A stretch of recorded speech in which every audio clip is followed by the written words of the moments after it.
অনেক মাননীয় সংসদ সদস্য আজ দিন নিয়ে কথা বলেছেন 2 থেকে 250 টাকা তারা ডায়ালিসিস করে, ট্রু। ওনারা বলেছেন মাথা ব্যথায় কি মাথা কেটে ফেলা যায়? নো, কাটা যায় না। তবে যারা মাথা কাটে তাদেরকে বিচারে আওতায় আনতে হবে, নাকি অস্বীকার করতে পারেন না, আনতে হবে।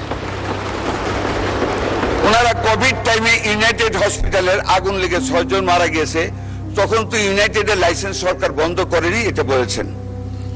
বার্ন ইউনিটের আগুনের কথা বলেছেন, I do agri, but the difference with the occurrences of Ad-Din is that United Hospital occurrence and the burn unit occurrence was an accident of electricity. But Ad-Din-এর যে ঘটনা ঘটেছে আপনারা কেউ জাননি। আজকে সংসদে কথা বলেন আপনারা, 6টা শিশু যখন চায় হাত পা বাইরে যখন বিশ্রায় কাঁদতেছিল মাননীয় স্পিকার বাঁচার জন্য, সে হাইপার ক্যাপনিয়ায় এসি বন্ধ করে দিয়েছে, ঘরে জানালা নেই, কাঁচে বন্ধ, কোনো অক্সিজেন নেই, 16-17 জন মানুষ মায়েরা কাঁদতেছে, ছুটাছুটি করতেছে, একজন ডাক্তার। এই 2 মিনিট বাড়িয়ে দেন প্লিজ, 2 মিনিটস। মাননীয় স্পিকার 1 মিনিট, 2 মিনিট আছে নাই মাননীয় স্পিকার। সেই বাচ্চাগুলি ছটফট করতে করতে কার্বন ডাই অক্সাইডের জন্য তারা মৃত্যুর কোলে ঢলে পড়েছে, মালিক দেখতে পর্যন্ত যাননি। কিন্তু আজ দিন আমি গিয়েছি, পরের দিন আমি 2 জন ডাক্তারের সাথে কথা বলেছি, they agreed যে এটা অবহেলার কারণে অক্সিজেনের অভাবে বাচ্চাগুলি মারা গিয়েছে। আমরা কি বসে থাকবো মাননীয় speaker? We want to bring all the hospitals under discipline. সবার আগে বাংলাদেশ, সবার আগে দেশের 18 কোটি মানুষ, সেই মানুষের স্বাস্থ্য, সেই মানুষের মূল্যবোধ আমাদের দেখতে হবে।